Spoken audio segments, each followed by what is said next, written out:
BEd की admission में नहीं, हर कोर्स की एडमिशन में फीस एक मेजर एस्पेक्ट है। जब से प्राइवेटाइजेशन हुई है तो फीस का पलड़ा अप एंड डाउन होता रहता है। प्राइवेटाइजेशन में ये लगता है जब आप फीस की बात कर रहे हो कि कहीं किसी अच्छे बाजार में गए हो और डिफरेंट शॉप्स हैं, तो कोई शुरू ही इतने से कर रहा है, कोई यहां से कर रहा है, कोई यहां से शुरू करके यहां तक आ जाता है। तो इसकी स्पष्ट बात करनी इस वीडियो में संभव ठीक नहीं है। आपका क्वेश्चन ये है कि sir government college, added college और जो प्योरली सेल्फ फाइनेंस कॉलेज है उनकी फीस में क्या फर्क है। पहले इतना समझ ले, जो पंजाब में यूनिवर्सिटीज हैं, वैसे इंडिया में कहीं भी जो state universities and central university में थोड़ा सा डिफरेंस होता है। सेंटर की यूनिवर्सिटी में फीस स्ट्रक्चर डाउन होता है relatively as compare to state university, तो यहां पर वो ज्यादा डिफरेंस दिखाई नहीं देता। पहले ये समझ ले कि आप जो फीस देते हो उसमें कौन सा डायरेक्ट यूनिवर्सिटी को जाता है, कॉलेज को नहीं जाता। ये दो एस्पेक्ट हैं। नंबर एक, स्टूडेंट रिटर्न। कई बार ये बच्चे पूछते हैं कि सर कि कब तक एडमिशन चलती है या कब तक एडमिशन हो सकती है। एक वर्ड है स्टूडेंट्स रिटर्न। स्टूडेंट्स रिटर्न में कॉलेज जिसमें एडमिशन हुई है वो सारी इंफॉर्मेशन जो स्टूडेंट की है वो यूनिवर्सिटी को सबमिट करवाता है, साथ में उसकी स्टूडेंट रिटर्न फीस जमा होती है। For example Guru Nanak Dev university लगभग इतनी है। ये डिफरेंट बात है कि सभी यूनिवर्सिटी में लगभग इतनी ही, इसके करीब ही है। 100-200 का मार्जिन हम यहाँ सिग्निफिकेंट नहीं मान रहे। तो स्टूडेंट रिटर्न जिस लास्ट डेट जो होती है उसके बाद किसी भी यूनिवर्सिटी में फी जो है एडमिशन दोबारा नहीं हो सकती। दूसरी बात कि ये डायरेक्ट यूनिवर्सिटी को जाती है। अच्छा, ये कितने ईयरली है, कितने टाइम पीरियड बाद जाती है? ईयरली। इट मींस जो स्टूडेंट रिटर्न है ये 2 बार साल में जाएगी। ये हो गया 2200 प्लस 2200 लगभग 44 यहां लिख दो। ये यहां लिख दिया। चलो यहां लिख देता हूं क्योंकि सभी की सेम है ना। 44 to 45 के करीब हमने ऑन एवरेज लिख लिया है कि ये सीधा यूनिवर्सिटी को जाएगा। दूसरा है कि एग्जामिनेशन फीस। ये एग्जामिनेशन फीस सेम वाइज आती है, 4 बार इट मींस जानी है। तो लगभग जो आप 25 के करीब जो है एग्जामिनेशन फीस मान के चलिए। ये वेरी इंपॉर्टेंट एस्पेक्ट है आपकी एडमिशन में, क्योंकि जो टोटल फीस कोई बताता है आपको कॉलेज, तो आप कंपेयर करते हो कि कॉलेज एक, ये मान लीजिए कॉलेज 1 है और ये कॉलेज 2 है और ये कॉलेज 3 है। ये कहते हैं कि हम 1 लाख लेते हैं, ठीक है। तो इन्होंने क्या किया कि दूसरे कॉलेज ने कहा कि ये हम 90,000 लेंगे। अच्छा, तीसरे कॉलेज ने कर दिया कि हम 80 लेंगे, ठीक है। तो हो सकता है कि आपको ये कॉलेज महंगा पड़े, क्योंकि आपको बाद में ली जाने वाली जो मेजर फीस है एग्जामिनेशन फीस, जब वो आती है तो आपका कहा जाता है कि एग्जामिनेशन फीस सबमिट करवा दीजिए। जब आपने डिपॉजिट करवा दीजिए, जब एग्जामिनेशन फीस डिपॉजिट कराते हैं आपको पता चलता है कि 2 से 3 हजार रुपए आपसे मांगे जाते हैं डायरेक्ट। वो कहते हैं कि यूनिवर्सिटी को जाना, यूनिवर्सिटी को है, ये भी यूनिवर्सिटी को जाना है, ये भी यूनिवर्सिटी को जाना है। लेकिन ये आपको क्लियर होना चाहिए जब आपकी एडमिशन होनी है। तो वो आप अगर किसी कॉलेज में बात करते हो तो ये बात शामिल होनी चाहिए कि क्या ये फीसेस उसमें शामिल है जो अमाउंट आपको बताई जाती है।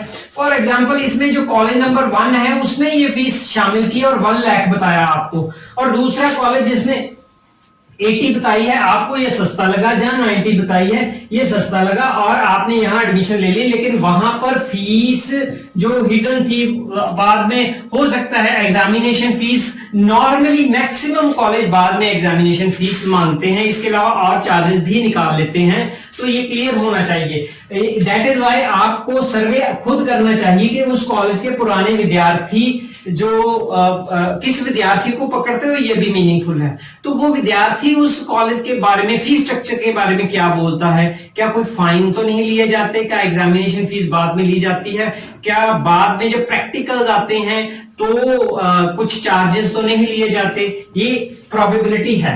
तो एग्जामिनेशन फीस लगभग आप हम 2500 लगा लें और ये गुना 4 अगर कर दें तो क्योंकि 4 एक सेम की है ना 2400, तो ये 10,000 के करीब ये होगी। अब 10,000 ये जो जाएगा, एक 10,000 ये और ये, अच्छा दोनों को मिलाकर हम देख लें लगभग 15,000 हर यूनिवर्सिटी का, किसी भी का देखना, इट मींस किसी यूनिवर्सिटी में 14, 15, 16 इसके करीब जो है डायरेक्ट आपकी फीस का टोटल जो है 1 लाख है, 90,000 है, 80,000 है, 1,10,000 है, 20,000 है, मैनेजमेंट कोटा वट इज, उसमें से 15,000 आपके कोर्स में से डायरेक्ट यूनिवर्सिटी को चला जाना है। बाकी चार्जेस जो हैं वो कॉलेज जो है, बाकी जो फीस है कॉलेज को जाती है। इसके अलावा और क्या फीस होती है? ट्यूशन फीस है, ये कॉलेज में रहती है। नॉर्मली ये फीस वहां से पोस्ट मैट्रिक स्कॉलरशिप से निकाली गई है। 15,000 12,000 के करीब आप ये लगा सकते हो, ये कॉलेज की फीस होती है, क्योंकि कई बार आपको सर्टिफिकेट चाहिए होता है कि ट्यूशन फीस का। और माइग्रेशन फीस डिपेंड करता है किस यूनिवर्सिटी से ले रहे हो, है पीटीयू का, पीटीयू से आप ले रहे हो माइग्रेशन तो 15 है, किसी और से ले रहे हो 2,000 है, तो ये 1,500 2,000 2,500 के बीच आपका माइग्रेशन के चार्ज होंगे। जब भी आपका फीस स्ट्रक्चर बनता है तो एक स्टूडेंट का दूसरे स्टूडेंट से 1, 2, 3,000 का डिफरेंस हो सकता है। कारण है कि किसी की माइग्रेशन है, किसी की कोई और फीस जो यूनिवर्सिटी रखी है, अदर यूनिवर्सिटी चार्ज होते हैं कि आप दूसरी यूनिवर्सिटी से इस यूनिवर्सिटी में शिफ्ट हो रहे हो, तो ऐसे चार्जेस होते हैं, उसकी फिक्र नहीं करनी। तो ये रहे मेन वो फीसेस जो लगभग यूनिवर्सिटी सभी में सेम है। अगर टोटल कंपेयर करना है तो ये जो स्टेट यूनिवर्सिटी है, तो इससे पंजाब यूनिवर्सिटी से कंपेयर करें, पंजाब यूनिवर्सिटी में ये फीसेस कम होगी। पर ये मीनिंगलेस क्यों है? क्योंकि जब पंजाब यूनिवर्सिटी के गवर्नमेंट कॉलेज जहां एडेड कॉलेज जहां ज्यादा आप इसमें देखिए कि एडेड और प्राइवेट कॉलेज जब एडमिशन करते हैं तो वो टोटल फीस ही आपको बताते हैं, ये फीस तो नहीं बताते। दैट इज वाई ये डिफरेंस नहीं है, क्योंकि टोटल अमाउंट ये भी मान लीजिए 1 लाख ले रहे हैं, ये भी 1 लाख ले रहे हैं, ये भी 1 लाख रहे हैं, 4 सेम का, ठीक है, 25,000 एक का, तो ये फीसेस हैं। तो अब अगर गवर्नमेंट कॉलेज की नॉर्मल फीस आपने देखनी है, सेम 1 की फीस लगभग 10,000 है। इसका मतलब ये नहीं है 10 है किसी कॉलेज गवर्नमेंट कॉलेज में पंजाब यूनिवर्सिटी का, लेकिन एक ही है चंडीगढ़ में और कॉलेज नहीं है, तो वहां पर 10 से कम 9 भी हो सकती है। ये लगभग अंदाजा आपको बता रहा हूं। तो आप ये मान के चलिए कि आपका 10,000 के करीब फीस के चार्जेस जो गवर्नमेंट कॉलेज में लगेंगे। और एडेड कॉलेज की बड़ी अजीब बात है कि नॉर्मली इनका 25,000 पर सेम चल रहा है, 1 लाख बन गया इनका टोटल। लेकिन कई कॉलेज क्योंकि सीट्स ज्यादा हैं, जब ज्यादा सीट्स है फिल नहीं होती, तो प्रोबेबिलिटी है वो फीस को रिड्यूस कर लेते हैं, ठीक। तो किसी भी कॉलेज का नाम नहीं लिया जा सकता, नॉर्मल स्टैंडर्ड फीस है। जिन कॉलेज ने अपना स्टैंडर्ड मेंटेन रखा है सच में वो डाउन नहीं आते, है ना। नेचुरली अब तो क्योंकि नॉन अटेंडिंग और ये जो माइग्रेशन जो इमिग्रेशन है उसने इतना एडमिशन को इफेक्ट किया है कि कई कॉलेजेस को कॉम्प्रोमाइज करने पड़े हैं। उसमें सबसे ज्यादा है कि एडेड कॉलेज को भी कॉम्प्रोमाइज करने पड़े हैं। उन्होंने भी नॉर्म्स जो है, नॉर्मल नॉर्म्स है, नॉर्मल अच्छी प्रैक्टिस थी, उनको छोड़ना पड़ा है।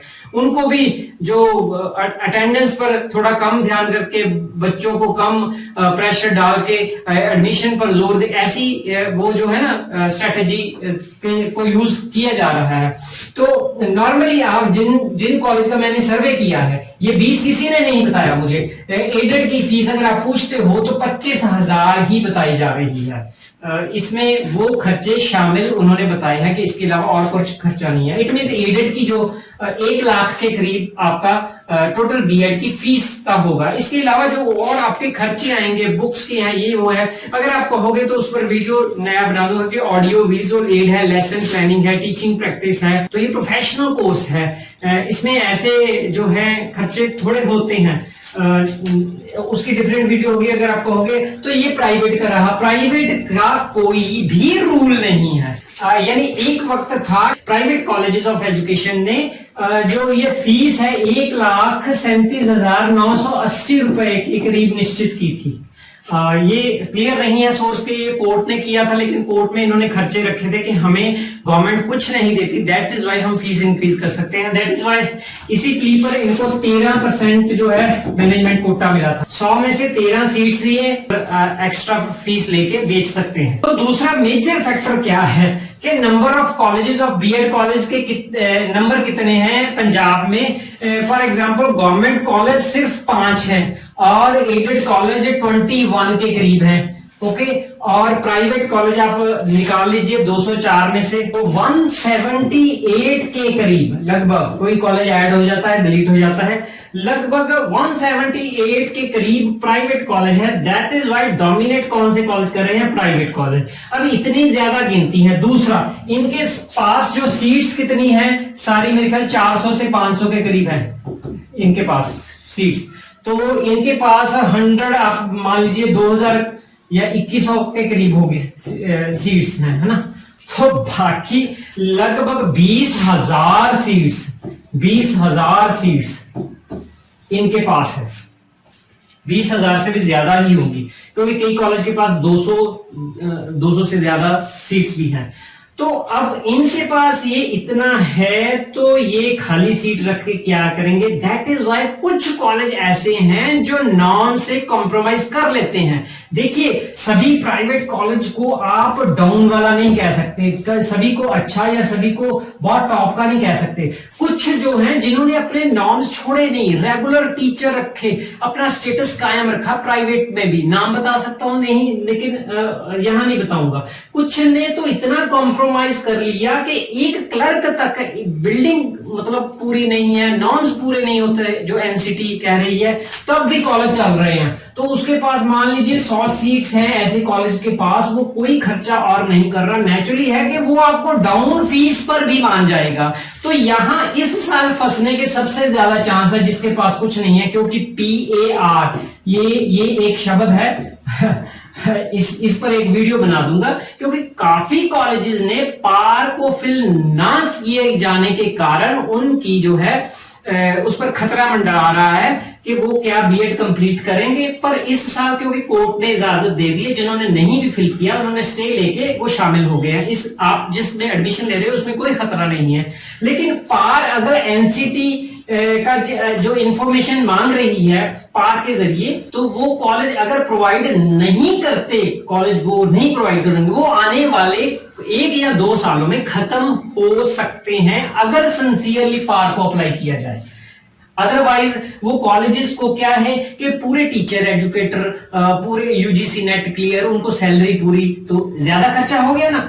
तो यहां पर जो डाउन वाला था वो खर्चा कम कर रहा है ही नहीं उसके पास, तो वो आपको सस्ती सीट दे रहा था। सस्ती सीट दे रहा था इट मींस नॉर्म्स पूरे नहीं कर रहा। ये बात नहीं आप समझ रहे, नॉर्म्स पूरे नहीं कर रहा। नेचुरली इस बार इंस्पेक्शंस होनी है और ऐसे कॉलेज के फंसने की संभावना ज्यादा है। तो इस बात को समझिए। दैट इज वाई इनकी एग्जैक्ट फीस नहीं बताई जा सकती।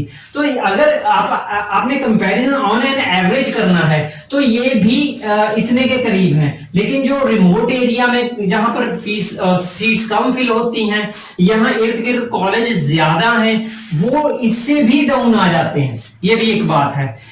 दूसरा एक एजेंट सिस्टम चलता है, वो ये इस वीडियो में बात नहीं करूंगा कि किस यूनिवर्सिटी में ज्यादा है कम है, ये तो बात नहीं कहूंगा।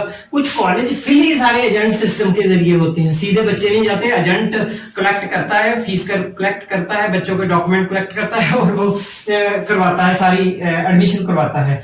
ऑन एन एवरेज अगर आपने देखना है तो सच ये कह रहा हूं कि अगर 178 कॉलेज हैं, मेरे ख्याल में 100 कॉलेज के करीब जिनकी जो फीस है वो लगभग 20 के करीब आ जाएगी, 20,000 प्रति। तो यहाँ एडेड अगर जो अच्छे एडेड कॉलेज, एडेड मोस्टली अच्छे ही हैं, एडेड को किसी को डाउन कहना मतलब ये ठीक नहीं है। तो यहां पर फीस का अगर कंपैरिजन करें तो ये इतने डाउन आ जाते हैं कई बार कि एडेड करीब में नेबर में, गुवाहाटी में नेबर है में एडेड कॉलेज है वो फेल नहीं होता, प्राइवेट कॉलेज फेल हो जाता है, क्योंकि वो कॉम्प्रोमाइज करते हैं नॉर्म्स से। तो दैट इज वाई फीस नहीं बताई जा सकती। आप किस एरिया में रहते हो, इर्द गिर्द कौन सा है, वहां से ही फीस पता करनी पड़ेगी। हाँ, ये कहा जा सकता है कि प्राइवेट में आपको इससे सस्ती भी और इसके इक्वल या इससे थोड़ी सी ज्यादा वाले कॉलेज भी मिल जाएंगे। 1000 2000 उसका फर्क नहीं है। जैसे इस दैट इज वाई मैंने 26 लिखा है कि पर सेमेस्टर 26, तो इनका 1,00,000 4 5 6 7 हजार बन जाएगा। इनका 25,000 एक है। तो ये एडेड और इनकी सीट आप खुद का कंपैरिजन कर लीजिए। तो कहीं पर ये ऊपर जा रहे हैं, कहीं पर ये ऊपर जा रहे हैं, डिपेंड करता है कि आप किस एरिया में हैं।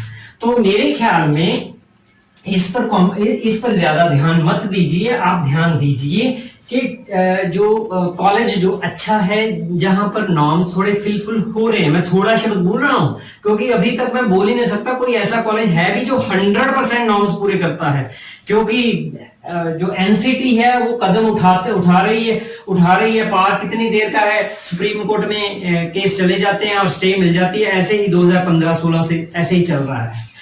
दैट इज वाई आप प्रेफर क्या कीजिए कि आपको नॉर्म्स यहाँ अच्छे हैं, टीचर हैं वहां। दूसरी बात है, तीसरी, कि वहां पर आपको लर्निंग के लिए कुछ मिलेगा, आपको गाइडेंस, टीटेट सीटेट की कोचिंग मिलेगी, ऐसा कुछ आप सोच सकते हो। सबसे बढ़िया, सबसे जरूरी जो है सब्जेक्ट कॉम्बिनेशन आपका मिलना चाहिए आपको। वो अगर ये मत देखिए कि एडेड है जहां वो प्राइवेट है, तो ऐसे फैक्टर को फीस मैंने यहाँ डिस्कस कर दिया। आपका कोई क्वेश्चन हो आप नेक्स्ट क्वेश्चन कर सकते हैं फीस पर। मेरे पास इतनी जानकारी थी जो मैंने दी। पर्टिकुलर अगर कॉलेज की बात करते हो तो मुझे कई कॉलेजेस की, बहुत से कॉलेज की फीस पता है, लेकिन यहाँ पर नहीं बता सकता। मैं किसी को भी डाउन नहीं साबित करना चाहता। ये कहना चाहता हूँ कि यार एजुकेशन सिस्टम को थोड़ा सा तो ऊपर ले जाओ। न्यू एजुकेशन पॉलिसी में इतनी बड़ी बड़ी बातें की है, इतनी बड़ी बड़ी बातें की हुई। मैं कह रहा हूं इतना तो ऊपर उठ ले, एक स्टेप तो आगे जाएं, एक स्टेप तो आगे जाएं, एक स्टेप तो आगे जाएं। तो उसमें आपको भी कंट्रीब्यूट करना पड़ेगा, क्योंकि आपके बच्चों को भी इन्हीं टीचर ने टीच करना है जो कभी कॉलेज नहीं गए थे। तो हम क्या क्रिएट कर रहे हैं, तो ये आप सोच सकते हो। Learn to actualise, doctor Tirath Singh. Thank you.